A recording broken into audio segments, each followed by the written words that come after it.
Welcome to Bedtime FairyFails. I'm Kim.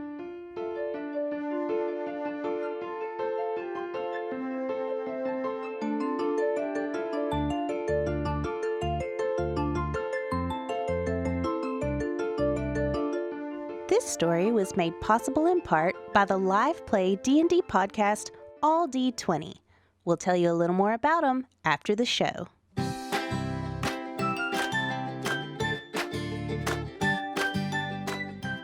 This story was sent in by Blake from Earth.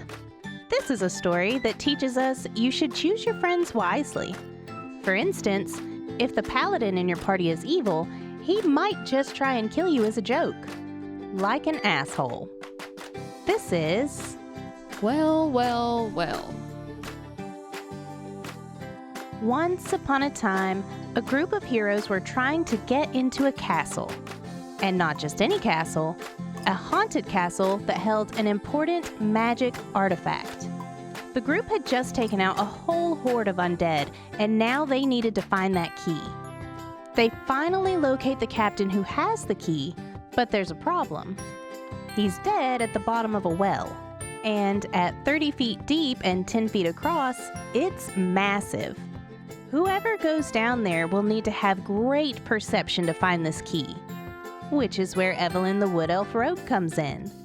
Evelyn was a former slave who escaped captivity and became a prolific assassin by murdering anyone involved with the slave trade on the black market. Because of this skill set, it's quickly determined that Evelyn had the highest chance of finding the key and is going to retrieve it, whether she wants to or not.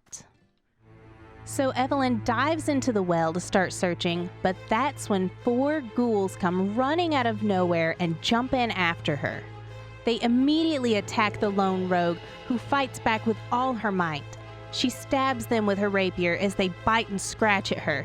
She's taking a lot of damage, and it's starting to look like the end for Evelyn. But that's when Jux the paladin/fighter comes to the rescue. Well, kind of. He dive bombs the ghouls in the well, killing them all, but also hitting Evelyn in the process. Because while Evelyn was generally a good person, Jux was a total asshole. Gee, thanks, Jux, says Evelyn. You almost killed me. Jux gives a smirk and says, You're welcome. Did you get the key? When have I had time to get the key? I've been busy trying not to die. Well, chop. Let's get this show on the road. Evelyn rolls her eyes, but decides it's not worth the fight as she dives down to look for the key. It doesn't take her long to find it, and she resurfaces so they can start their climb out of the well. Me first, cries Jux as he rushes to the wall to climb ahead of Evelyn. Now, the wall is slippery, and Jux is wearing very heavy armor.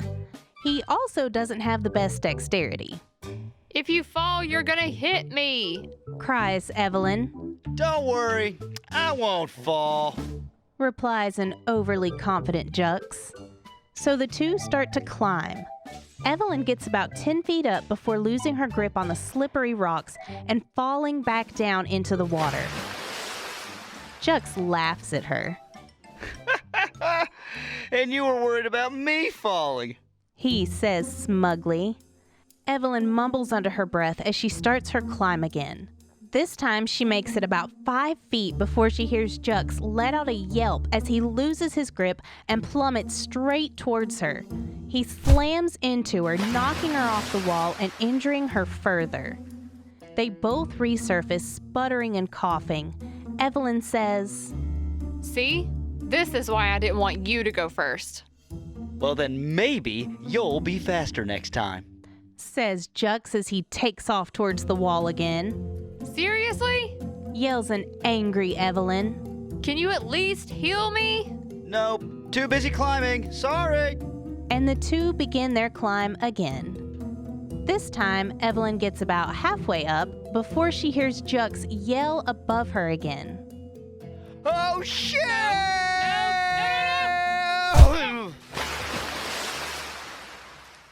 Oh, come on, Jux! Yells an enraged Evelyn. One more hit like that and I'm a goner. Just let me go first.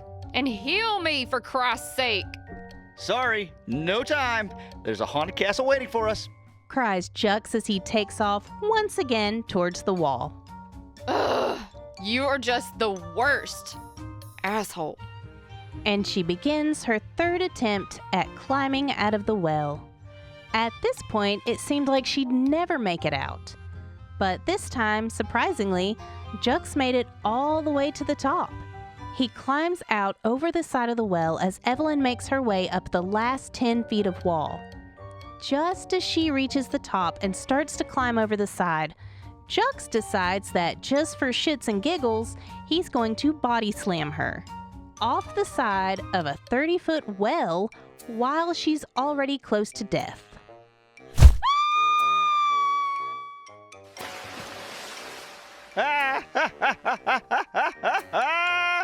Oh, yeah.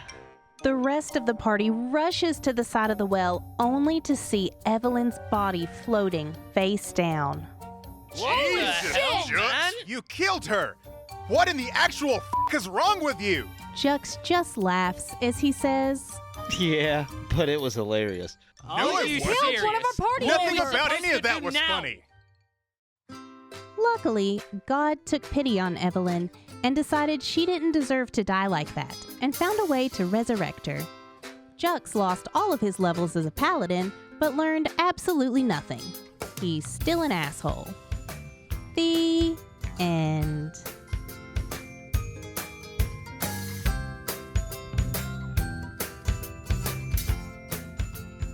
This story was sent in by Boss from Holland. This is a story about kidnapping, ransoms, murder, and a lot of deception. We'll learn firsthand how to murder a guy and still come out a hero. This is Death by chocolate. Once upon a time, there was a big bad evil guy that needed to be stopped. But in order to stop said bad guy, our heroes need help from a dwarf. The problem is, this dwarf wanted something from them first. Isn't that how it always goes? You see, the dwarf's daughter had been kidnapped by a gnoll camp, so the dwarf agrees to help the party if they bring his daughter home safely. Let's meet our rescuers. First, we have Alcus, the half-elf druid, Soloris, the elf ranger, a catfolk rogue named Frakir, and Sundamar, the dogfolk wizard. Now, as the party is heading towards the camp, they run into a gnoll who was coming to negotiate the terms of the daughter's return. In case you're unfamiliar, a gnoll is basically a hyena that walks upright on two legs. So, here's our terms. Says the gnoll. We want 1,000 gold pieces for the safe return of the dwarf girl. What are you going to use the money for? We're going to buy a bunch of weapons from the big bad evil guy so we can wipe out all the dwarves. Oh, okay. You said 1,000? Here you go. Says Rakir as she hands him the money. Oh, I didn't expect it to be that easy. Sweet. Thanks, guys. And with that, the gnoll turns and bolts away from the party as fast as he can. Alcus the druid turns into an owl to keep an eye on the gnoll from above, while the rest of the party immediately starts attacking. Sundamar shoots a fireball that hits the gnoll right in the back, knocking him to the ground, while at the same time, Soloris shoots an arrow at him that strikes him right between the shoulder blades. He wasn't dead yet, but he was close. That's when Alcus lands and says, Guys, maybe we should try and settle this peacefully. Really? Says Soloris. He's almost dead. Now you want to be peaceful? I mean, yeah, we can give it a shot. Replies Alcus. Sundamar nudges the gnoll with the toe of his boot as he says, Hey, you. What's your name? Oridrar. groans the wounded gnoll. Look, why don't you just bring your camp and live in Borea, the catfolk city? You guys could live there peacefully without slaughtering a single dwarf. Oridrar thinks for a moment before saying, You'll really have to talk to our leader about that. I could take you there to meet him if you want. The party agrees to go back with him, but before they do, he has one last request. He looks at Soloris and says, Hey, want to take back this arrow you shot in my back? Soloris steps forward, grabs the arrow, and yanks it out with all her might, which turned out to be way too much might, and Oradrar proceeds to bleed out and die. Alcus tries to frantically heal the gnoll, but he's too late. Whoops, Says Soloris. Now what are we supposed to do? Asks Sundamar.